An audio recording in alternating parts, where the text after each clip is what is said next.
first novel published in 1999, and then never looked back. So that's me in a nutshell. There's so many other things, but we can get to those. Yeah, absolutely. I think a lot of you will recognize Tara Rae from our campaign last spring. You will notice, though, she is not in a wheelchair today. She's not using any mobility aids today, and we'll get into that more. But Tara, how has the last couple years been in relation to your health? It has been a wild ride. So I did this wonderful campaign with Fluevog last year. By the end of last year, I went into remission from complex regional pain syndrome, which I've had for over 8 years. And it was quite a miraculous recovery, to be honest. So I feel really privileged right now to be in remission. Obviously, it's something I need to manage every day. And this was part of what I wanted to highlight, I guess, in the campaign I did with Fluevog, is to highlight dynamic disability, how it does look different for people, how your days change. So hence me using my cane Wolfie, using my walker, using my wheelchair Hira. I name everything. They're not the only one they name their shoes. I name my mobility aids as well. And today I don't need a mobility aid, and I'm still someone who has CRPS, right? So I think it's an important thing for us to understand as a community and a society that disability doesn't necessarily look the way we think it does, and that some disabilities are dynamic, and sometimes things like remission are possible, or just good days that might look a little bit different from difficult days.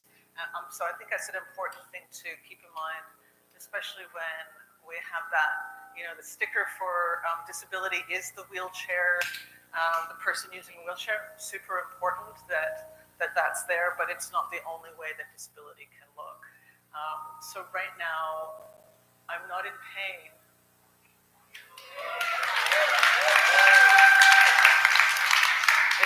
It's still quite emotional for me because complex regional pain syndrome is considered one of the most painful conditions. It's rated on the McGill pain scale above childbirth without anesthetic and amputation of a digit. So that's how they rate it on the scale. And it's not that pain is something that we should be comparing with numbers, but it gives some context to how some conditions can be. The dynamic aspect of it is pain related, not necessarily from something more visible. So it's quite emotional for me to have had 12 months now. It's my pretty close to my 1-year anniversary of remission, and I no longer feel the right-hand side of my body is no longer feeling like it's on fire because it's a burning that you get. So I'm no longer half on fire in front of you today. That's fantastic. Yeah. In our conversations beforehand, you talk about various stages of your journey through being diagnosed, going through procedures, getting a diagnosis, all of those things. It is a journey. Yeah. And you did include different kinds of medical care, different kinds of care. Could you tell us more about the variety of healthcare options you went through? Thank you. Well, first of all, I want to mention that diagnosis is a privilege. It shouldn't be, but it is. And a lot of people with chronic illnesses and complex conditions don't get a diagnosis. They get to have these symptoms. They get to have confusion about what's happening and not get appropriate care. And that isn't the way it should be. And I really think that we should continue to keep that in mind. When you look at someone, you never know what they're going through, right? And we can't assume that we necessarily, when we have health challenges, that there will be an easy understanding of how to help us, whether there will be treatments available. Sadly, there often is not. With complex regional pain syndrome, because it is a rare disorder, people tend not to get diagnosed very quickly, and the treatments are usually off-label. So I was given every type of imaginable treatment, from Alzheimer's drugs to help control the condition, ketamine infusions, including here in Vancouver and also back in Australia. Physiotherapy, which is actually really helpful, was helpful for me. But ultimately, for me, it was a combination of things like changes to diet, so looking at inflammation, physiotherapy, water therapy, and holistic treatments that were in addition to those things that are more kind of well understood in the mainstream. So put simply, it wasn't possible to just go to a hospital and have a treatment or have a surgery. It's not that sort of condition. And because it is complex, you need to have an approach that uses multiple modalities. And they have found, in fact, in Canada, the top pain specialists agree that multiple modalities are the way to,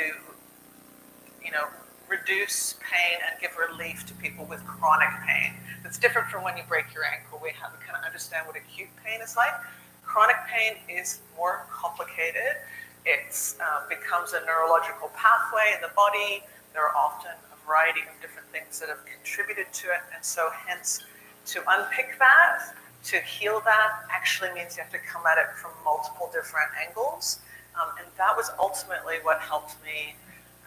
I also was privileged to go to the Spiro Clinic in Arkansas, of all things. I didn't have that on my bingo card. Because they're a world leader in treating CRPS, and there's not the same types of treatments available here in Canada. So unfortunately I had to be one of those Canadians who saved up, went down to the States and had some specialized treatment that I would like to see more widely available here. And again, going there, everybody asked, what was the surgery? And it's like, no, there was no surgery. There were multiple modalities. It's just that I was in the hands of doctors who know CRPS well and understand how to treat it. And it took about 3 months of treatment at the clinic before I reached remission.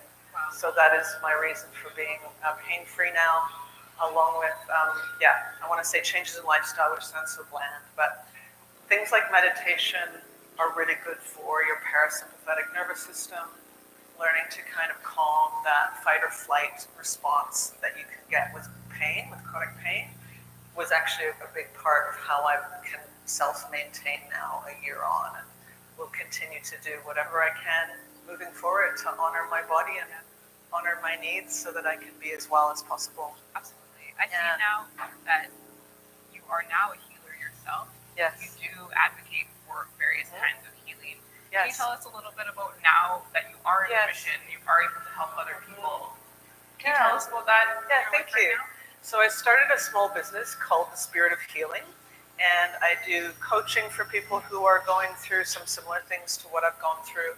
I do complementary treatments like Reiki, teaching meditation, teaching those things that we can control ourselves that are going to help to complement other types of treatment.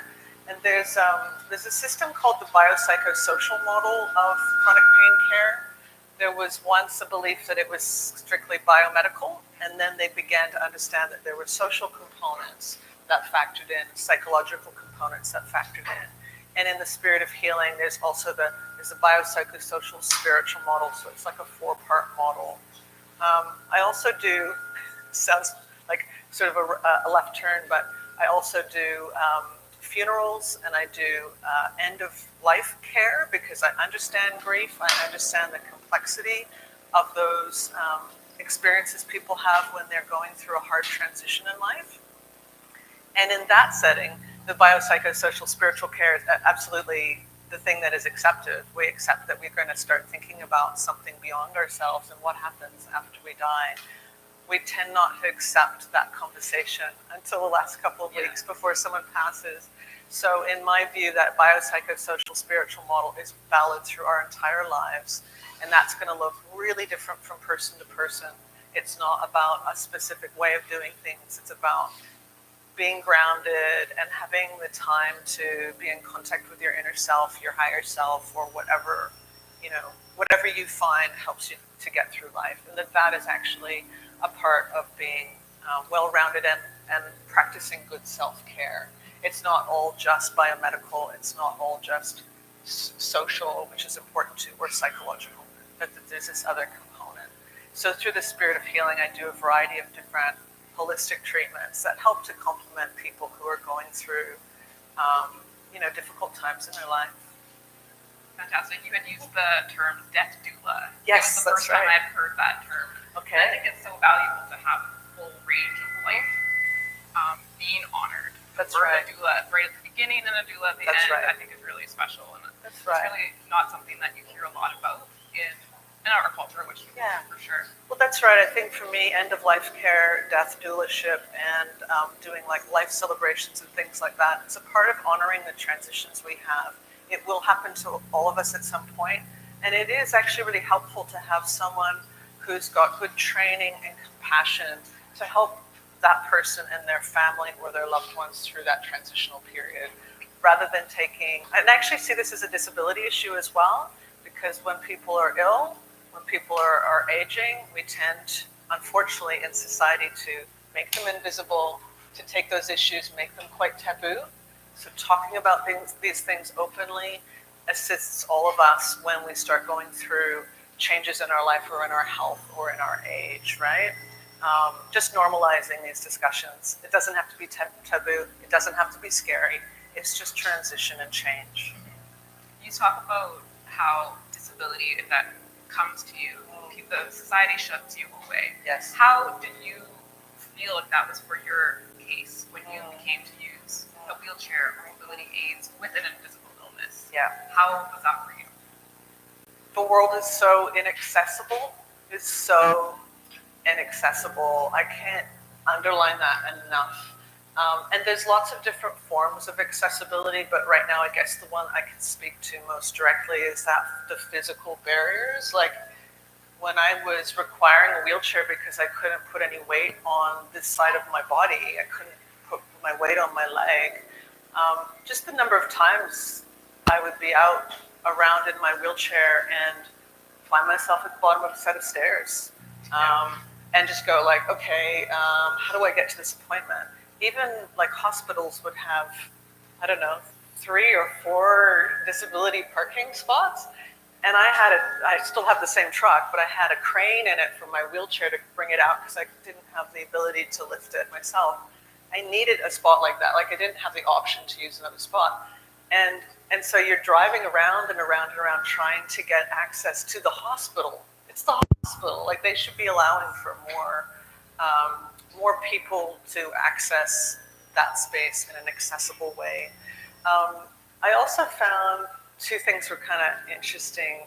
Socially, people look at you very differently when you're using any mobility aid. Once I was using a wheelchair, wow, I was just invisible to people. And there are the handles at the back of the wheelchair. I actually had them turned in, like I modified it to turn them in because people would come up and grab my wheelchair and move me without talking to me. So, I mean, that's actually quite distressing. I had one experience in Victoria on the island where I was just going about my day. I'm using my wheelchair, and a man that I do not know came right up to me, took me by the back of the handles of the chair, and crossed the road with me, and said, like, there you go. And I was like, I didn't say, why would you do that, right? So there's some funny ideas about disability, and there's a very dehumanizing aspect to it. One thing that helped me a lot was to be able to, and having the privilege to be able to express myself through my dress, my clothes, and my mobility aids as a way to feel like myself and to feel less dehumanized. It's one reason I love my tattoos. It's one reason I love my Fluevogs. I have these great Frida Kahlo wheelchair covers that, like, the wheels. And people would come up and go, oh, God, I love Frida, or I love your shoes, or something like that, instead of, what happened to you? Which is how most people would start conversations otherwise, right? So there's a social element of dress. Humans are social beings. There's a social aspect of dress that I think becomes even more important when you might otherwise be more dehumanized or invisible than some of the other citizens around you. And there's lots of different types of people who get dehumanized, but disability is one of those situations that are, most of us will become disabled at some point in our lives if we live long enough, right? So it's important to kind of notice that now, notice that we're all part of a community, And as I say in the campaign that I wrote, because those were my own words, every body is different and everybody matters. And it doesn't matter what phase or stage you're at in your life, you matter. Yeah, that's perfectly said. Yeah. Did your personal style change from before to now? Was there a range or a process through that? I think it made me more bold in some ways. It made it like the accessibility challenges meant that there were even times where I was unable to leave the house, which was very hard, very bad for my mental health as well. But I would dress for myself, and I started at that point, an Instagram. So Tara Moss Author is my usual Instagram, but Tara and Wolfie, named for my walking stick, was an Instagram I started and had for many years, specifically to kind of normalize mobility aids. And so sometimes I would be putting together outfits and posing with my mobility aids in my house because that was the most social that I was able to be at that time. And it meant that I was able to connect with the disability community and the wider community through social media. So social media can actually be really powerful, and it is a potential connection. There's also abuse online, and that the ableism we have in the physical world doesn't go away on the internet, sadly. But for me, that was a really wonderful way to continue to express myself and maybe even prioritize it more than I had before. And now that I'm in remission, I'm just still going there. I'm just still going all the way. When I was leaving the hotel with my daughter, I was like, the hat or not the hat? She's like, Mom, that's a lot. And I'm like, fair, okay, fair. But I do want to be a lot. I don't want to make myself smaller. And the world sometimes tries to make us smaller. So that goes nicely into how you've written in your book, The Fictional Woman, that you don't want to be put in a box. Yeah. And it's easy to be put in a box, your disability box, or your Yes. a mom box, all the different boxes that women generally are put in. And now that you've had this 8-year journey, you're not in a single box. Like, Yes. what would you say to people right now that are maybe feeling stuck in a box? So these are constructs that are, imposed upon us. There's a lot of constructs out there, our socioeconomic status, what it's supposed to mean, gender as a construct, what disability is supposed to look like. All of that, they're constructs. They don't actually fit us. That we're not all just either like soccer mom or girl boss or crone or whatever. And you can embrace those things and be those things too. They can be cool things, right? But no one is a label. We are all more than that.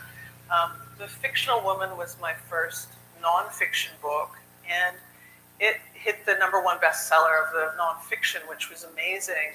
But it really helped to start a conversation around labels. And the design that I did for the cover was to have written on my face a bunch of different labels that I'd been stuck with.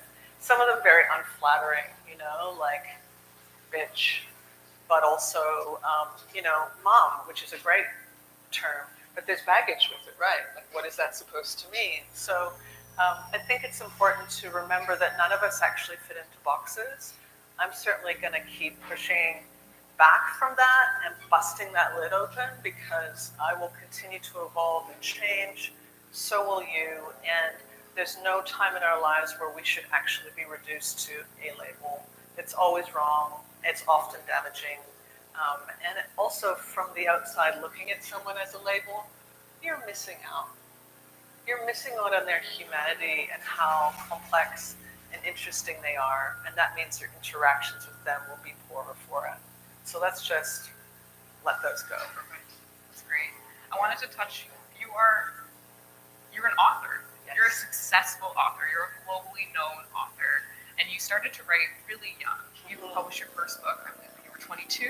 25 was like when it was published, but I started writing it when I was 22. And I'm wondering how the journey of being an author, a creative storyteller, like, how did that start for you to want to be a storyteller?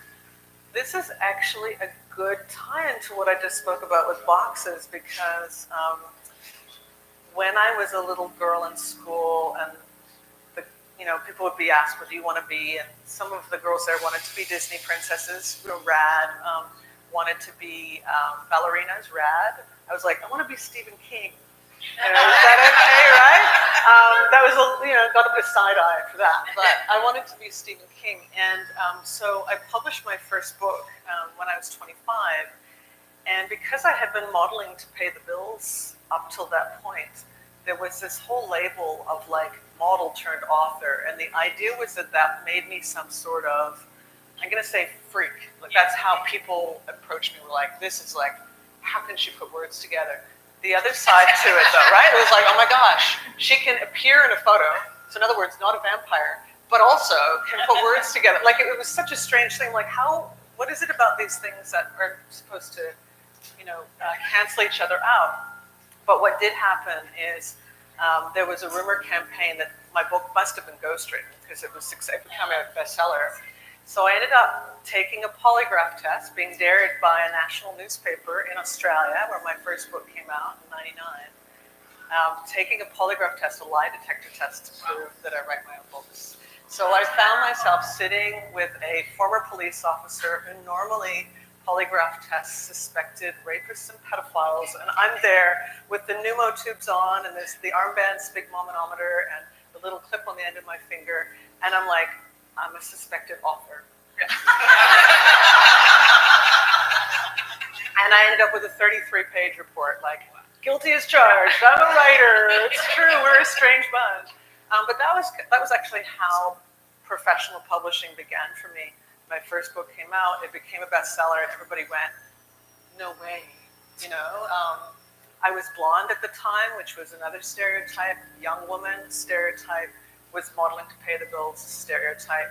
Now, are they the worst stereotypes in the world? No, people have it harder, but it meant that people assumed that I was an airhead and therefore couldn't have written my own books. And that was my wake-up call to the way people were perceiving me, because I actually didn't know that. I didn't know people assumed I was someone who couldn't write, even though I'd been doing it since I was a little girl, right?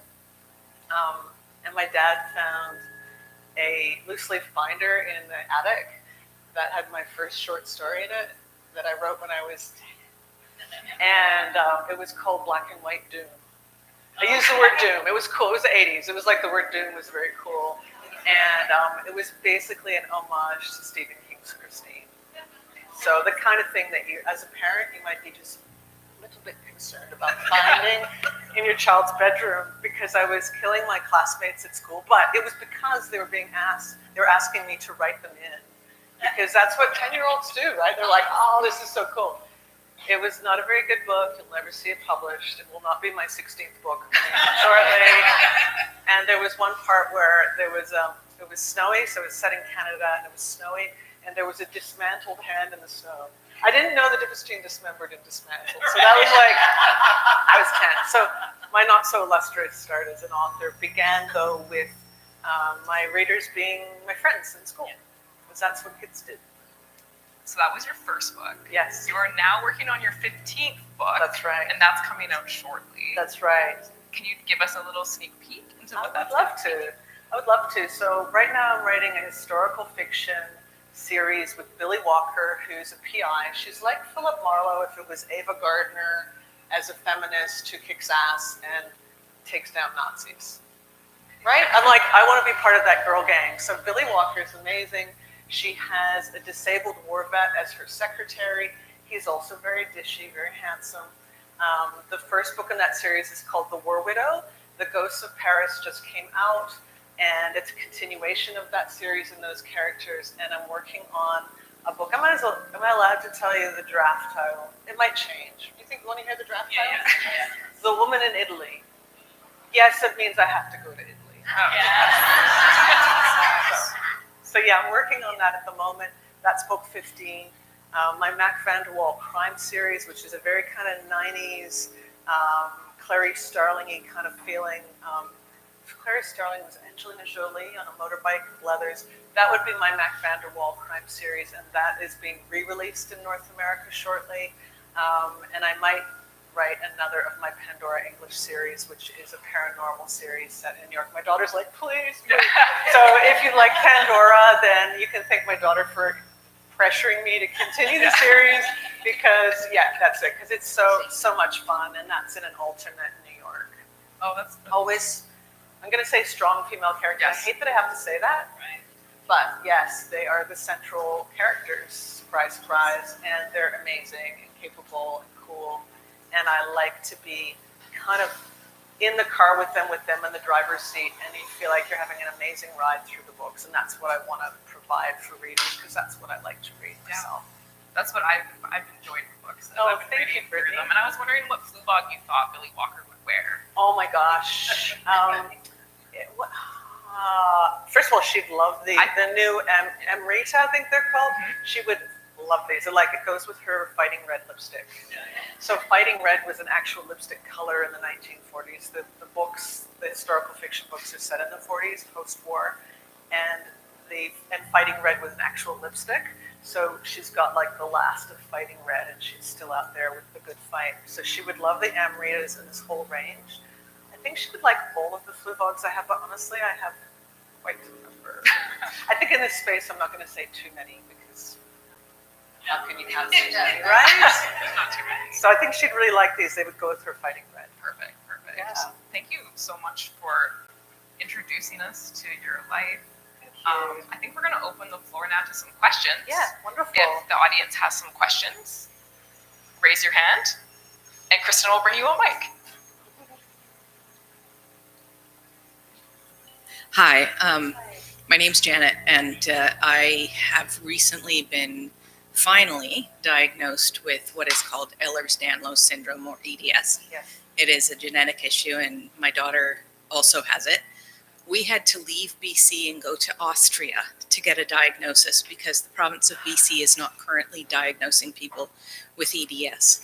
What would you recommend that we, as feisty women, do about the fact that currently the medical system is saying, oh, you're fine, you just have hypermobility? I would love to have the answer to that, Janet, but I think the first step at least is to continue speaking out about it, because politicians are supposed to be working for us. We're paying our taxes and we agree that we're supposed to have health care. It just doesn't include a whole bunch of us, right?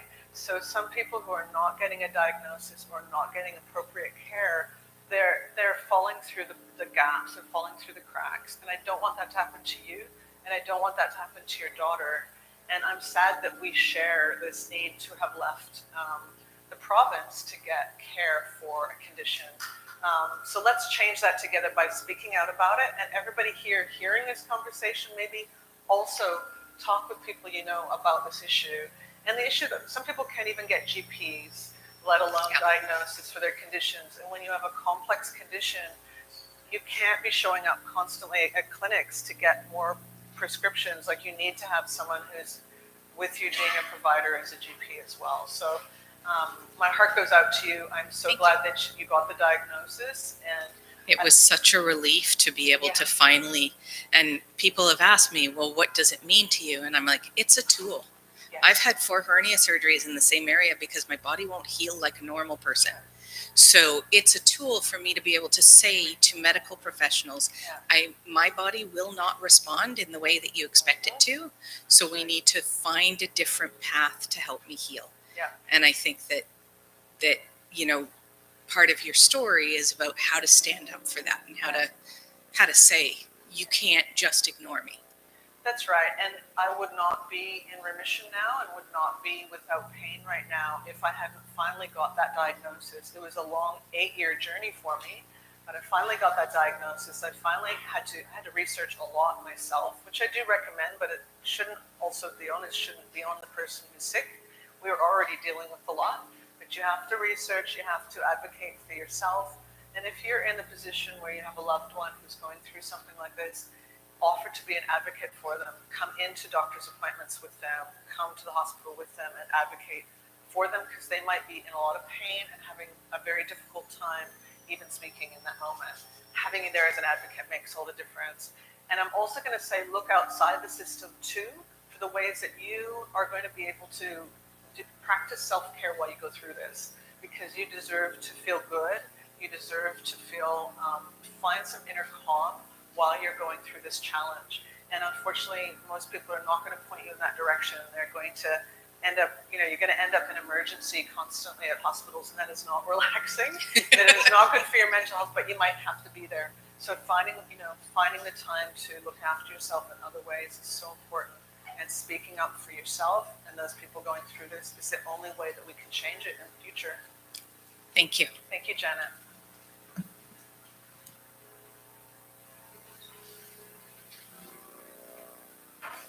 Hi.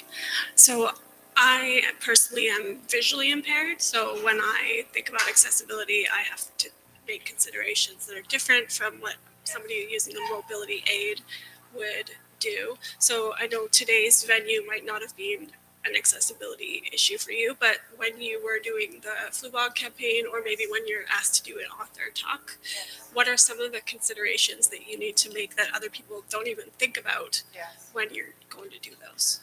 I think trying to include alt descriptions when you're using visual media online is a really important thing to try to do. Trying to provide captions on videos and visual content if you're able to do that. These are things that I try to do most of the time, and they help, I think. Some of the social media platforms are not very friendly to that, like stories, I don't think, and Reels don't allow you to do that, but your post, you can do that, and you might provide some descriptions. I think pushing for more accessibility in more different ways is a really important conversation, and it needs to be an ongoing one, because there's always going to be ways that we can improve our best practice. I do think that I'm going to say everyone who has a high profile and the ability and the means to do so should try to make their material as accessible as possible. There's no excuse for them not to, especially when they have assistants and all this kind of thing. And for regular citizens or people like me who just, I'm a small business owner, I'm just an author, but I can still use those alt descriptions whenever possible. I can still use those captions. And the more we make that seamless and make that the norm, the better.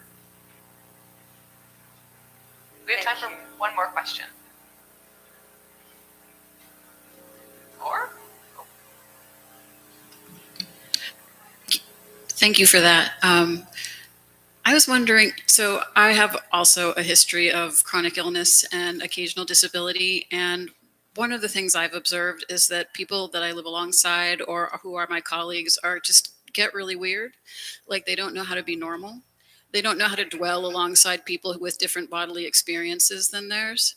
And I can understand that on some level, because it's scary to think that it might happen to you and you might be running away for it for all kinds of reasons you might not even be thinking about. But I also think it would be good for all of us if we got better at that. So I wonder if you have advice from all of your experiences for how all of us might be better at dwelling alongside people with different bodily experiences. Thank you. I think I think that's going to be an ongoing project culturally for all of us, to accept that everybody is different, every person is different, and their differences might not be embodied in the same way from one person to the next as well. It might be neurodiversity, it might be something else that's not visible or doesn't involve physical accessibility. I do think, for me, it does tie a little bit back to the previous brief conversation we had about my work as a death doula or doing funerals, because again, when people become sick, when there's chronic illness, when there's age, as a society, as a culture, we tend to take away people's visibility and a large degree of respect. The ways in which we interface with them starts to lose some of that, humanness and that respect and dignity that they deserve. And I think that if we watch ourselves with that throughout, and we have less fear, don't fear the changes that will come in your life, right? The fact that we only see one way of being, like women need, for example, to be young, and they need to be able-bodied, and they can't be sick, and they can't, they've got to be a certain way. again, like just questioning that, getting people out of boxes and not fearing change, which is inevitable, right? Change is inevitable. Death is inevitable. It doesn't have to be scary. It can be a transition. It can be beautifully handled. Pain and disability is really challenging, but we can make it so much less so by making things more accessible, by being compassionate, by including people, and by seeing them as who they are throughout the changes and transitions that they're going through. So I think we need to lessen fear, and we need to challenge mainstream, narrow, basically stereotypes of what it should be like to be a person, what it should be like to be of a particular gender, a particular age, part of a particular culture, and just accept people more broadly. And I do think we're here at Flummunity, and Fluevog does go to some lengths, I think, to show diversity and celebrate it. You know, everyone can do better with that. It's part of an ongoing project, but the fact that they're doing that, they're having people of different ages and abilities is actually really helpful for that conversation. But it's one that we can all do something about a little bit ourselves every day. Don't grab the back of a person's wheelchair, and don't do that. Even though you saw it in, what is it, Emily, that movie everybody loves, she just takes the man who's got visual impairment and like crosses the street with him. I don't think we see them exchange a conversation. I'm like, that is not being a good Samaritan or whatever. That's just weird. Don't do that. No. Okay, so just changing some of our ideas about what this is supposed to look like, and being a bit just kinder to each other, but also to ourselves as we change and our bodies change and our lives change. We've got a lot of room there to improve. And the cool thing about that too is it improves our life in the process. Absolutely. Thank you so much, Tara Rae. Thank you.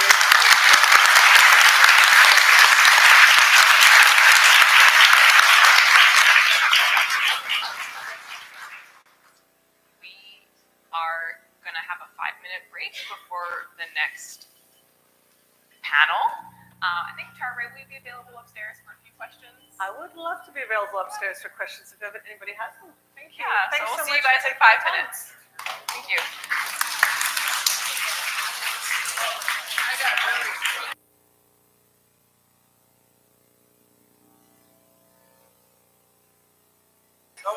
Gosh. Hi, everybody. If we could take our seats, that'd be great. I know you've almost had enough of me, so this will 3 stars. This will be quick.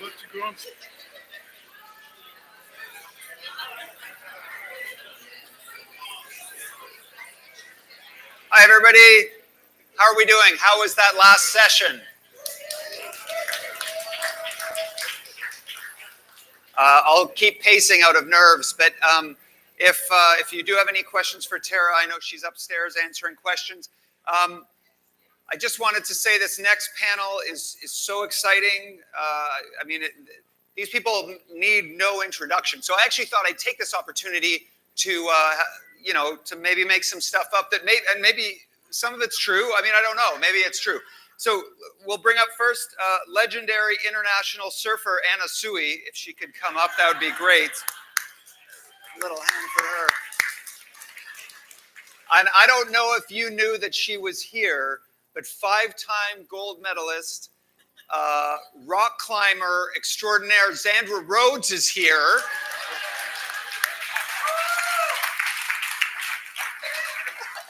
And a man who needs no introduction, of course, international tech giant John Fluevog is here, right?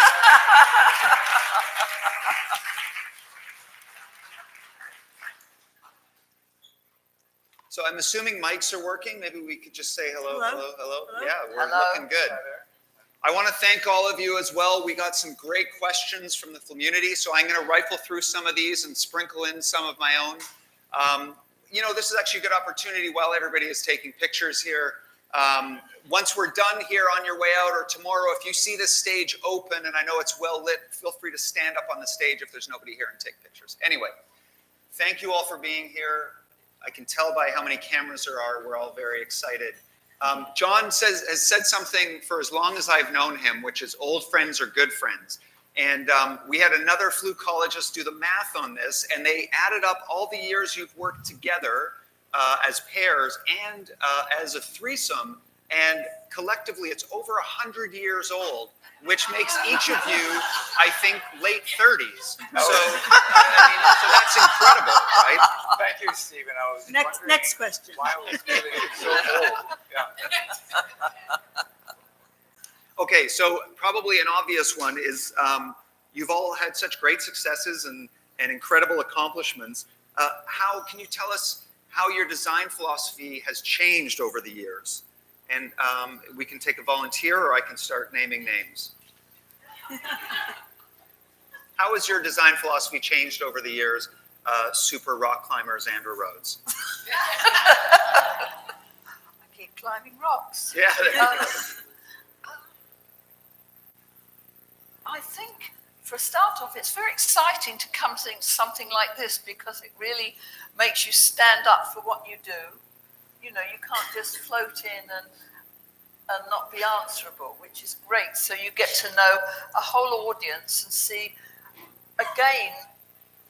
everyone with all different points of view, because that's what's so fabulous about this business, is we have to keep on our toes all the time, as Anna will tell you. Yeah. And you can get tips from everyone here. Mm-hmm. And sort of think, oh, I could rethink that, or that still works. And it's wonderful being able to get to know this whole community on that level. Yeah. How about you, John? How has your design philosophy changed over the years? Well, I've been through a lot of eras. Right?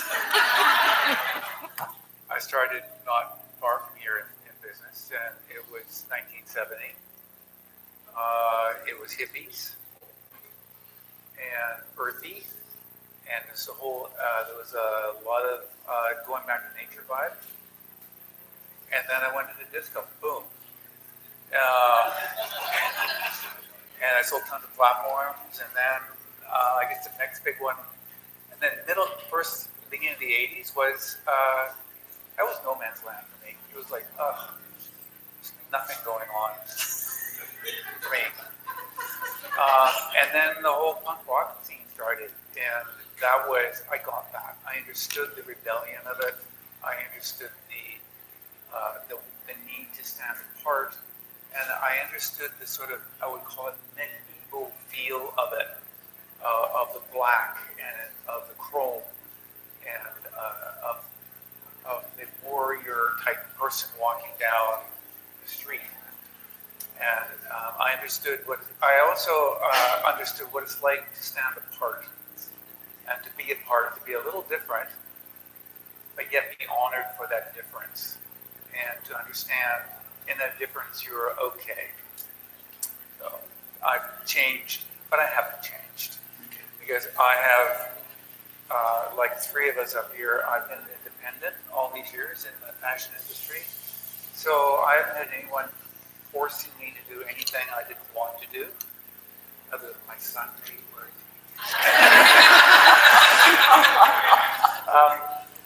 No, I'm very fortunate to have such a long career that it actually hasn't changed for me that much. It's the same vibe and the same energy, and I enjoy doing things that are a little off the grid and a little off the normal, and if it looks too normal for me, I don't want to know, because I'm just not a normal person, nor is anybody out there.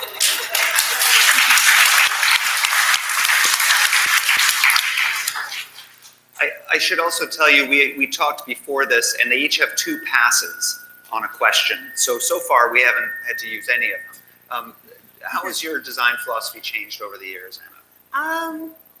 I don't think it's changed much. I think that, I've always wanted to do clothes that people are excited about, that they can use to express themselves. I mean, one of the most beautiful things that people have said to me is, I have this dress, and when I wear it, my husband tells me I'm beautiful. Can't ask for more. I mean, to me, that makes it all worthwhile. And I think it's so exciting to see all of you so passionate about what you love, expressing yourselves. And I think that that's what we're all about too. being able to be there with you to express yourselves. Because, I mean, it's we love showing off like what's like with a different vocabulary what we're all about, and I think that it's just so exciting to see. Yeah, that's awesome. I wonder if that answers this next question, which is whether or not what drives your creativity has changed since you started until now, or is it the same? Is it something like that? Is it still? Yeah, I think it's still the same thing, and it's still, and I guess through the years, it's also remaining relevant because it's almost easier when you're beginning because you have nothing that you're up against. You're just trying to prove yourself, trying to express yourself. But then as the years go by, then you have to stay relevant and stay current, and have this kind of loyal following like John has here. It's so important. So perfect. Because of your distinct, iconic styles, all of you, how do you balance staying true to that past that you've created and kind of that lane that you've made for yourself while innovating and staying relevant moving forward? I'm going to say it's brain elasticity. Oh, well done.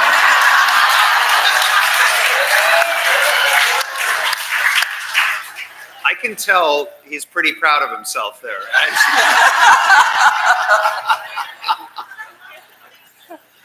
True.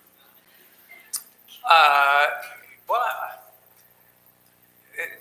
maybe it's a bit of an admission or whatever, but we get older, and as we get older, and I've been I'll speak personally here, that I've been doing what I'm doing, and let's call me a trendy all my life.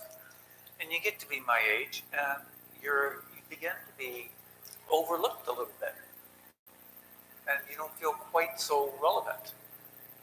And that's an interesting concept as to how, as we go through life, how people perceive us. But I have found of late that that's not where my identity comes from. And my identity comes from within. And I am still able to see things and to get ideas. And I don't have to I don't get them from magazines or trends necessarily. In fact, I don't. They come to me. And you can call that a gift, but I call it more like I'm beginning to know myself now better than I ever have. I've been through ups and downs. I've had health issues. And I'm feeling now more in tune, you know what I mean? To hearing than I ever have. So that's a long answer, and I'm sure I answered the question. It's good. Zandra, how do you stay true to your past while you're also trying to innovate for such a fast-paced world now? I think coming to something like this, where you get input on what you do and you see what other people wear and you think, oh, I could adapt something that I do, you know what I mean? Because I think that's what's so exciting, is realizing that, well, particularly in fashion, it's not all going in one direction. And I think in the world we're in now, there's more room for a whole lot of different individuality.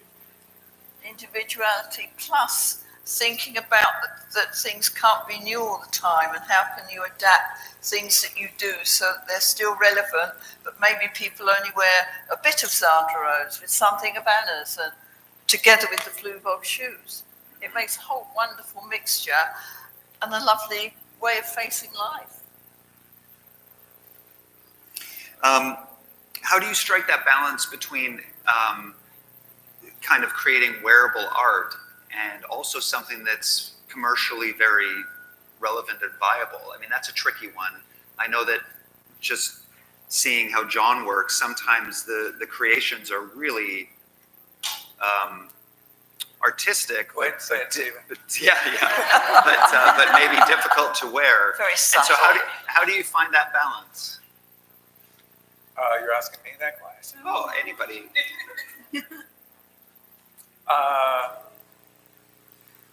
I think I enjoy thinking. I enjoy expanding my palette. So, and when I create things, I see things in bits, parts, and pieces. I rarely will see the whole picture. And I'll see heel, I see a strap, a button, toe, this, and then I can put them, piece them together. And I also have been enjoying piecing together with a team. So the team that I have will go, oh, John, this is a good idea, but we could use it over here, or we could use it over there. And I find that as much a creative part of the creative process as the things that come to me. And I'm very blessed to have a wonderful team. Thank you, Arabella and the team. So, did I answer the question? It was great, yeah. But Anna, I'll ask you as well. I mean, creativity is one of those, I don't know if it's a muscle or how it works necessarily, but there must be times when you've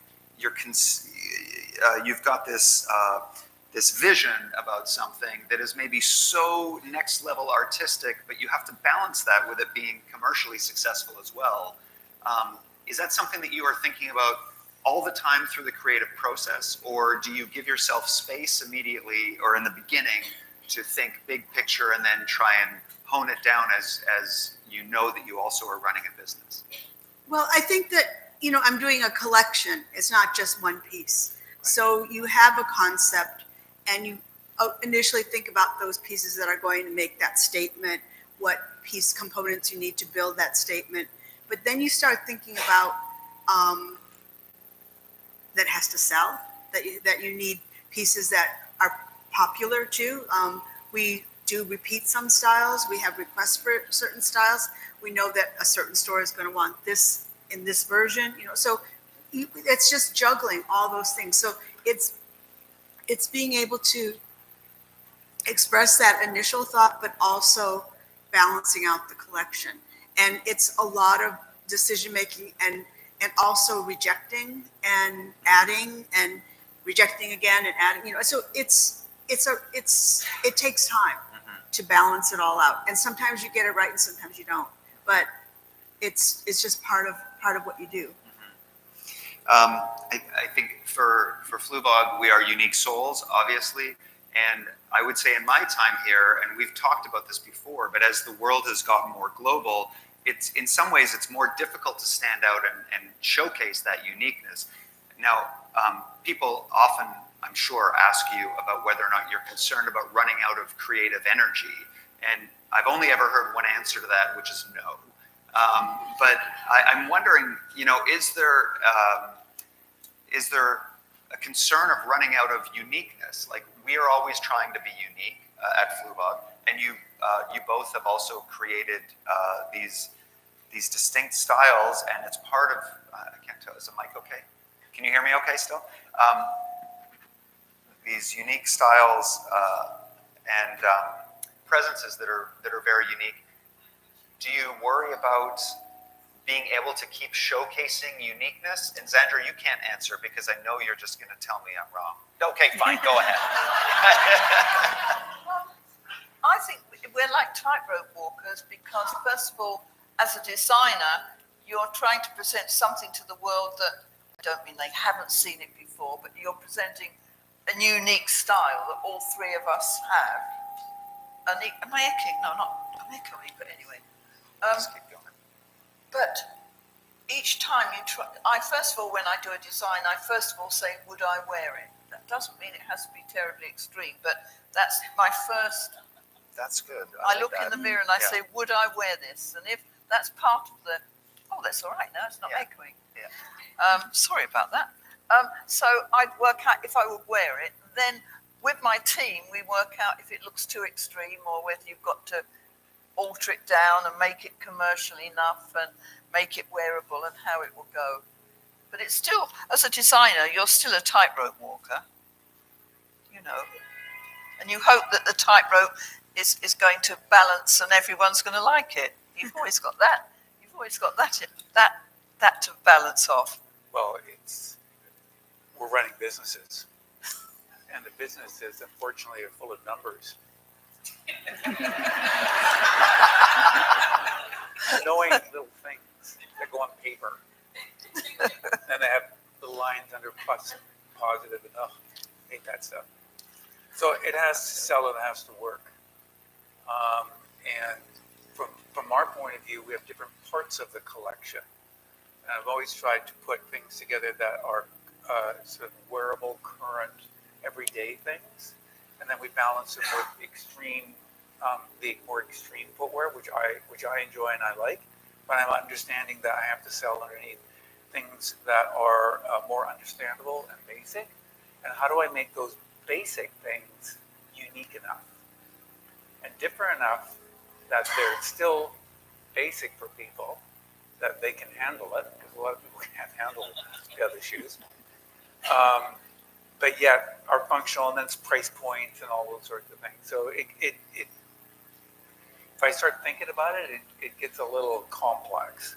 But that's basically what I try to do in our little company is I layer the things, because I need a bit of that up there and I need that down there. The things that work the best for me in the company are always the things that are the most standout. If they're not the normal things. And honestly, I wished in some senses as a business person, when I start looking at the numbers, that was different. Because I just have to keep on going, produce these things, which I enjoy.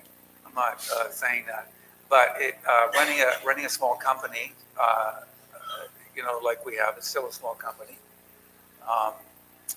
is a challenge with all of the, as you can imagine, all the pieces that go together to make it work, and particularly from a dyslexic person like myself, who is not great at numbers. It's kind of fun. But yeah, so it's a balance of the types of styles that we're doing and their categories. And we categorize everything. We think about all of you as customers. And I know my team follows different customer types. And we say, this would be great for this person, this would be great for that person. And we think in those ways. Anna, I mean, okay, so fashion, I think we can agree, is often cyclical. I'm wondering, just from all of your bold aesthetics, how do you stay fearless when the industry or the trends start to push towards minimalism? Yeah, I mean, of course you're aware of it and you're thinking, oh, I've got to make it minimal, but then what comes out is never minimal. I try. It doesn't work out. So it's my version of minimal. Yeah. Yeah.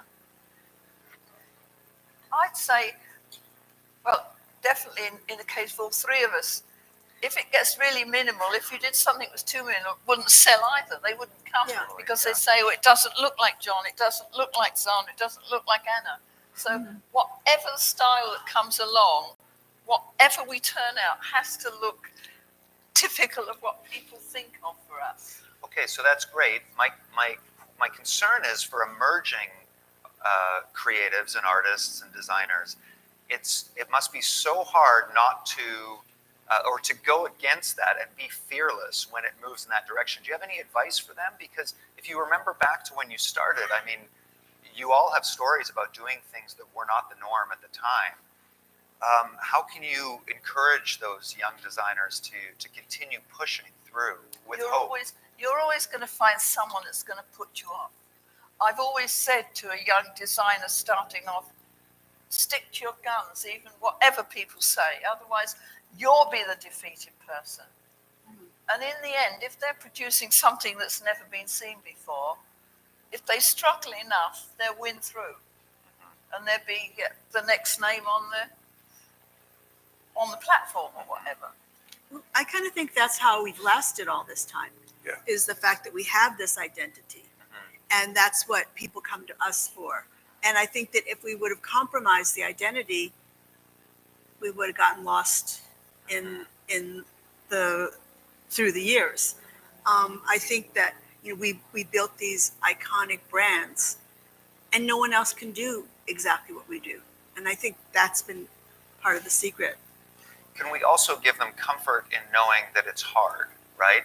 Like there are moments in your careers when you have been fearless and pushed through, and it's going to be difficult, and they need to keep at it, right? Yeah, definitely. Yeah. Because I think it's easier sometimes at the stage that you're at, and again, you've like proven yourselves in these lanes that it's sometimes easy to forget for those startups that it might be difficult. So if anybody's listening about that, I think the difficulty is real, and you have great company here that has also been through it. I don't think it's going to change. No. It's going to be the same for anyone starting off. And they're still going to have wear a sort of suit of armour to keep going and not take any notice of what other people say. That's good. Can you tell me, I'm not sure how much time we have here. Oh, great. Okay. So talking about things moving forward, obviously technology has changed things a lot in terms of the way that we create and the ways in which we get inspiration. Let's say ballpark for the last 25, 30 years. What are the first things that come to mind when I talk about that for the way things have changed in 25, 30 years in terms of the way that you work and how you find inspiration? I think research, I used to love going to the library, and it would take so much longer before to find images that you wanted to inspire you, to even learn about the topic that you're trying to get across. And now we have the computer, which is much more accurate now than in the beginning, because that was the problem. Like a lot of things were not accurate. And Speaking of technology. Yeah, so I do use the internet a lot for that now, where I used to kind of tell my staff, no, you have to go to the library, you have to find the books, which I loved, but it's just saved so much time just looking it up online now. But it is lovely to go to museums. It is, yeah. We went to that fabulous museum yesterday. Yeah, the anthropology museum. Oh, yeah, marvelous. Just amazing. And you never know what influence will come upon you. But the main thing is that as a designer, you have to hope you're open to all these different ideas, whether you reject them or whether only tiny bits come into what you're doing. It's still wonderful to experience things like that. Mm-hmm. Agreed. John, how do you see now, having seen the last 30 years of how technology has changed things, any predictions on the next 10 years and how things will change, specifically in the footwear industry, but also fashion in general? I mean, you are a world famous tech giant, as we discussed. Well, you can do crazy things with AI. I can design my own shoes with AI. I can type in, design me a John Fluevog shoe, and the shoe will come up. It's like, what? Also, that's not what we do. You know that,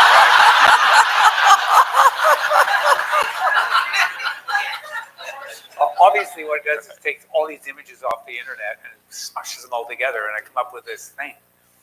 And it's like, but somebody has to create that thing that will always be there. Our humanity and our own creativeness will never go away. Our own brains, the way we were made so marvelously, as we've been hearing, is something we cannot duplicate. And I always say to people, I think we're using such a small part of our own creativity. So I alluded to the fact that as I'm getting older, I wished I had been more creative in my younger days if I'd understood the power of it than I do now. What are you thinking? What are you laughing about? Yeah, because we're very powerful people. Our brains are so crazy powerful. And I love the idea I love the spiritual part of ourselves. The idea that we can draw on ages past, and we can actually draw on the future through spiritual ways. I just think that AI is kind of cool and kind of fun. We should use it, but it does not replace us. Okay, I've got time for one more, and then we'll do some Q&A after this, and you can pick out of these two. So most fulfilling moment of your career, or what is a personal quality about you that has helped you in your success and in your career so far? Those are hard ones. Yeah, Sorry, you go on. I can repeat the question. Yeah, no. Oh, okay. It just, they're both hard. It's like, Yeah. I guess the personal quality is what I think is stubbornness, but it's maybe stick-to-itiveness. Stick-to-itiveness, yeah. I could see that. Mhm. Yeah. I think more than anything else, never giving up. I Okay. mean, I enjoyed doing textile designs, and I was going to find a way to use those textile designs. Mhm. And Yes. I couldn't sell them. I had people I showed them and they'd laugh, and it wasn't until I did them myself that it worked. So I think with all of us, it's been proved because we're individuals. When I think of my whole career, I think the thing that I can thank my father, I guess, even though I did have issues with him, like most men do, practicality. So I went off and opened a store in Boston, for instance, or Chicago, and I went and built them myself. And I worked them myself. I did all the designs for all the ads. I did everything myself because I'm just it's a practicality. So I have a practical bone in my body. I'm a doer, and I like making and doing things on a very tactile level. So I don't think I would have done what I've done if I didn't have that bone in me of practicalness, of just getting the job done. And I'm a hard worker. Is it any surprise that these three are such good friends, right? I mean, there are so many wonderful similarities that run through them. So, and we'll get to Q&As. I also have to say, every answer you've given, I jumped to different parts of all of your books and the stories that you tell in there. So I would highly recommend the books that these three have put out. They have some amazing stories in there. So please, if you haven't read them, and I know some of you have read some of them, and I can see you nodding, so I would definitely recommend those. So Q&A, questions?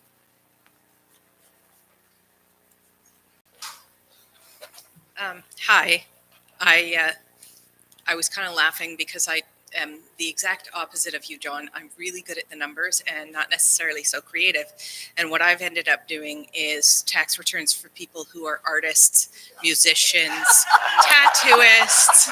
You know, I run the gamut. So I'm an enabler for all of the artists.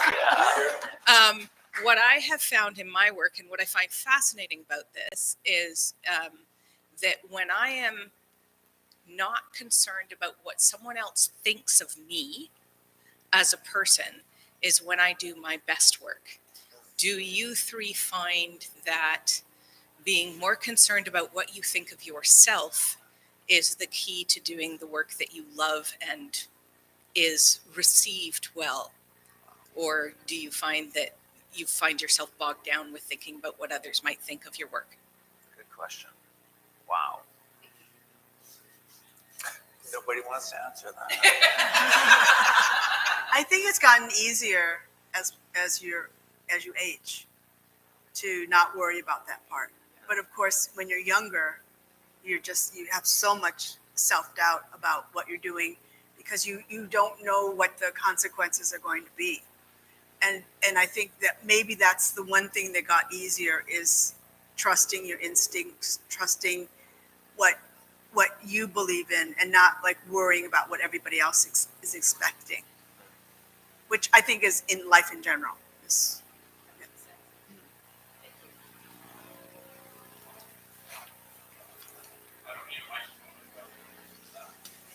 For all of you, because we have such amazing collaboration with other artists, designers,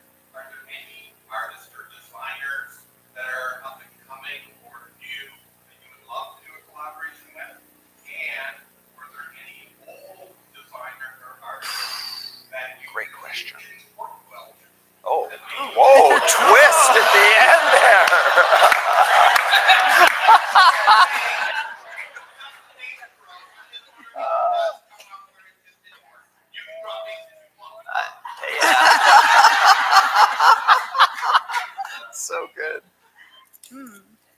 That's a very difficult question.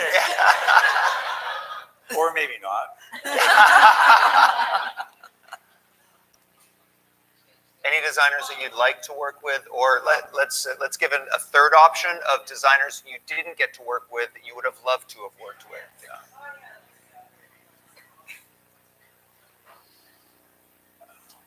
I got to do prints for Valentino, which I love doing. Oh yeah. You know, and it was great to see them used in a totally different way. But it was with Pier Paolo. Pier Paolo, and he already knew some of my old designs that he wanted me to use. So that was quite fabulous, because he came to me knowing what aspect of my work he wanted to use, and that was, you know, a lovely experience as well. Any designers from the past that you would have loved to have worked with? All of them. All of them. Good answer. Strong, confident. Yeah. I'm blessed when anybody is interested in actually doing a collab with me, truthfully, sweetheart. I think that's great. But we don't do collabs with anybody that I don't like their vibe, right? And I'm not going to do a collab with somebody who's like, if I perceive that they're very finicky or fussy, or I'm going Practicality coming through there. yeah, Right? I'm going, no, this is going to be too much hassle. Don't need it. So I just go with things that function well, and for me, the collabs are about respecting the other person's work, and vice versa. And if we do that, then it will work. And I think I'm looking forward to maybe doing some more collabs in the future. And the best thing is I don't know who they are, and I'm looking forward to that, to see what emerges. We'll get to yours in a sec, but on that collab thing, I'm not sure if anybody would be interested in the three of them doing a collab together.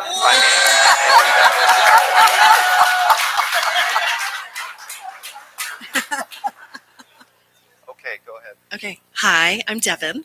I've got a question for Anna. I'm wondering what it was like to work in collaboration, so great segue, with Sanrio, which for those that are not familiar is Hello Kitty. Oh, because I worked so much in Japan, it was such an honor, and it was so much fun. And then I actually got to go to meet the woman that invented Hello Kitty, and I went to Hello Kitty World, spent the day there, brought my whole family. I had like a lot of nieces and nephews and my brothers, and like everybody. We went and saw the whole. It's kind of like Disneyland. So there's a parade at noon, and then we had lunch with her, and she dresses like Kitty. She gets her hair done like Kitty. It comes in little points here. The food all had Kitty, like there was Kitty rice and Kitty noodles, and I mean it was everything you would want. And so I highly recommend going there if you like Kitty. Yeah, it's a total thing. Okay, excellent. Let's have a warm round of applause for our panelists.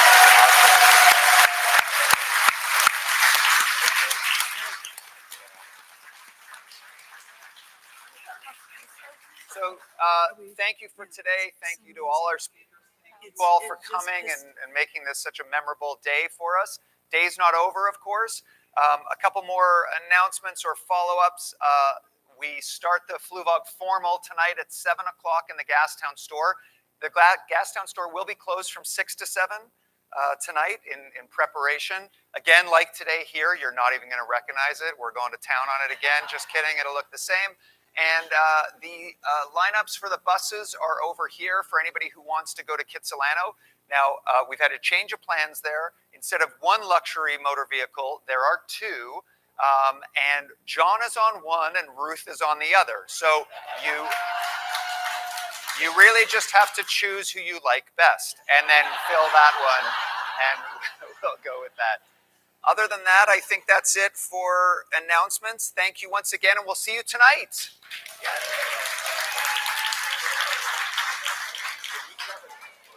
Oh, good idea.